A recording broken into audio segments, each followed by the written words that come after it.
Alright then gang, in this lesson we're going to talk about something which is in some ways similar to mocking functions, and that is spying on functions. So when we spy on a function, we're not replacing it with a fake one like we do when we mock a function. Instead, we're keeping the original exactly as it is, but we're just watching what happens when it's called. And just like with mocks, we can track how many times it's been called, what arguments it received, and what values it returned. But unlike mocks, a spy lets the original function logic still run unless we choose to manually override it. So using a spy might be a good idea when we want to test maybe the side effects of a function call, or to verify that it was triggered correctly at the right time without removing its behavior. In this lesson then, we're going to spy on a function and see how all of this works. Now to do that, we'll be working with a brand new function that I've already created inside this setupgame.js file in the source directory. And inside this file, we import two of the other functions we've already created throughout this series so far, the shuffle one and the deal one. Now, this setupGame function takes in three arguments: an array of cards, a hand size, and the number of players. Inside the function, we shuffle the cards first, and then we deal those shuffled cards using the deal function, together with the hand size that we take in and the number of players. Then we create a new constant called players, which will be an array of player objects, and to make those player objects, we use the map method on the hands array. So inside the players array then, each player object will have these three properties: an ID property, which we're making using the index of the original hands, and a hand property, which will be an array of card objects dealt to them, and then a final one called current turn, which is a boolean, and that should be true for the first player where the index is equal to 0, but initially false for every other player. And then finally, we return the players array. So this function brings together some of the functions we already have to start a new game of cards, right? And these are the two function calls right here that we're going to spy on. And now we're going to test this function inside a new test file, which I've already prepped as well inside the test folder called setupgame.test.js. So then, inside this file, we already import four things from Vitest: describe, it, expect, and v, which is what we used in the last lesson to mock functions. In this lesson, we'll be using it to spy on functions. I've also imported two functions we'll be needing inside the tests: the create cards one to actually create an array of cards, and the setup game one. Then we have a new test suite called setup game, and inside that we've got some suits and values already created that we can pass into the create cards function to generate the cards. I've also created a couple of test cases ready for us down here, which we're going to work through. And in both of these, we're invoking this create cards function to generate the cards array for us, which we can then pass into the setup game function. And again, because we're bringing different parts of the application together in a single test here, we are technically wandering into the realms of integration testing. But we know that the create card function produces predictable results, so it won't have any actual bearing on the tests unless we pass in invalid arguments. Anyway, this first test case says it calls shuffle before dealing cards. So that's what we want to test right now, that the shuffle function gets called before the deal function inside the setup game function. To do that then, we can make a new spy to spy on the shuffle function. But how do we do that?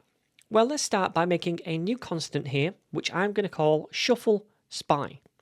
And I'm going to set that equal to v, which we imported, and then use a method on that called spy on and invoke it. So this method lets us spy on a function from any given module.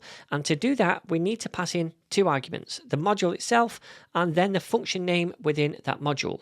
So then we need to import this module at the top of the file so we can use it in the spy on method. And we can do that by saying import, then an asterisk, which means import the whole module. And then we say as, followed by whatever name we want to give this imported module. So we could call this shuffle module, for example, but it can be called whatever you want. And then we'd use this name to refer to that imported module when we use it.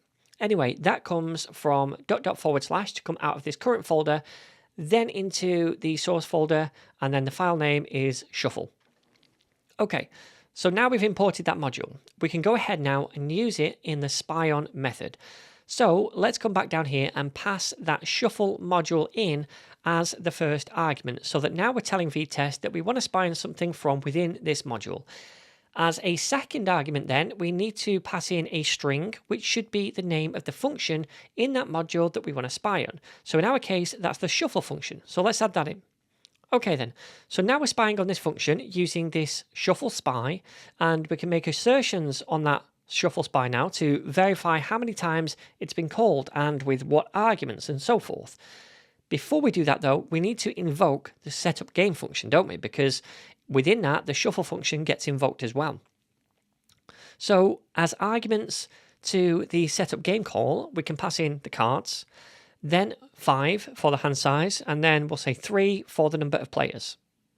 Okay then, so the first assertion is going to be a simple one. I just want to make sure this gets called one time, this function, this shuffle one. So let's say expect, and then pass in the shuffle spy.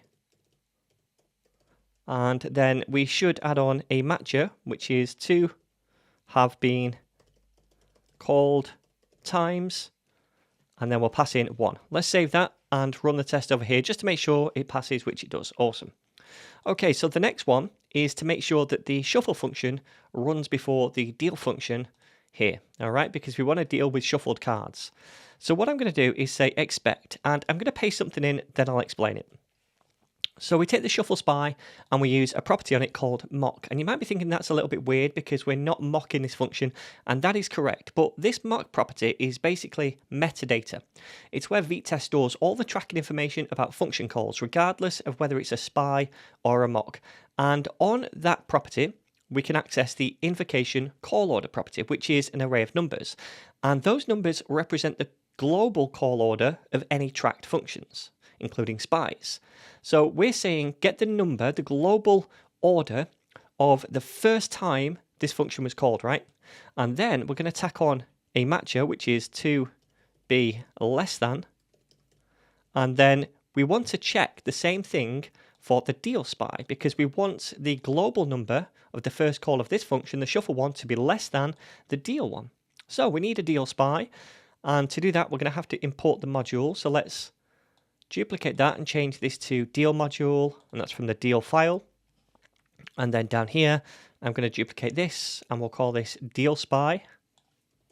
And that comes from the deal module. And the function is called deal.